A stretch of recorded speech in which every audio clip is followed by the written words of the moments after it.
รื่องสุภาพบัตโมโมสุภาพบัตโมโมสุภาพนังโมโมนังตามะบ้านchỉ lan đỏ lên សុផាបានបើកកញ្ចក់ទ្វារឡានហើយលើកដៃចេញទៅក្រៅម៉ាក់ងាកមកប្រាប់បិទកញ្ចក់វិញទៅសុផាប្រយ័ត្នគ្រោះថ្នាក់សុផាធ្វើមិនលឺហើយក៏លើកតុក្កតាម៉ូម៉ូជាទីស្រឡាញ់ចេញទៅក្រៅដោយនិយាយ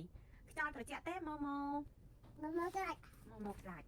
ភ្លាមនោះដោយសារខ្យល់ខ្លាំងសុផាក៏របូតម៉ូម៉ូពីដៃហើយម៉ូម៉ូក៏ប៉ោងតាមខ្យល់ទៅក្រោយបាត់ទៅបាំងខ្យល់ទៅក្រោយបាត់ទៅ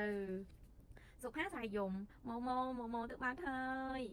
ម៉ាក់នឹងប៉ាងាកមកមើលសុផាកំពុងងាកមើលម៉ូម៉ូដួលត្រឡប់ត្រឡិននៅលើដីចាម៉ាក់កាប់កោចាម៉ាក់កាប់សិភៅម៉ាក់ងាកមកនិយាយឃើញទេសុផានេះជាលទ្ធផលដែលកូនមិនស្ដាប់ម៉ាក់និងប៉ាបើកូនមិនបើកកញ្ចក់ទ្វារឡានទេម៉ូម៉ូនឹងមិនទៅបាត់អញ្ចឹងទេប៉ាគួចចាប៉ាកង់ម៉ូម៉ូនេះខាងម៉ូម៉ូអត់ស្ដាប់ប៉ាទេចឹងស៊ូរីកុំចង់អត់ចង់ឲ្យប៉ាកង់កូនកុំរឹងណាកូនស្ដាប់ប៉ាស្ដាប់ម៉ាក់ណាកូនណាដាច់ចាចាប៉ាបន្ថែមសំណាងហើយដែលបាត់តែម៉ូម៉ូបើកូននៅតែបន្តបើកកញ្ចក់ទ្វារហើយលូកដៃទៅក្រៅបែបនេះថ្ងៃណាមួយដៃរបស់កូននឹងដាច់ទៅបាត់ដូចម៉ូម៉ូអញ្ចឹងចាប៉ាគួច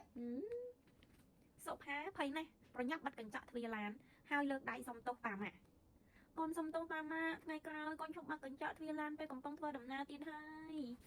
កូនល្អត្រូវនៅស្ងៀមពេលធ្វើដំណើរនៅតាមផ្លូវអូខេម៉ាក់ចាម៉ាក់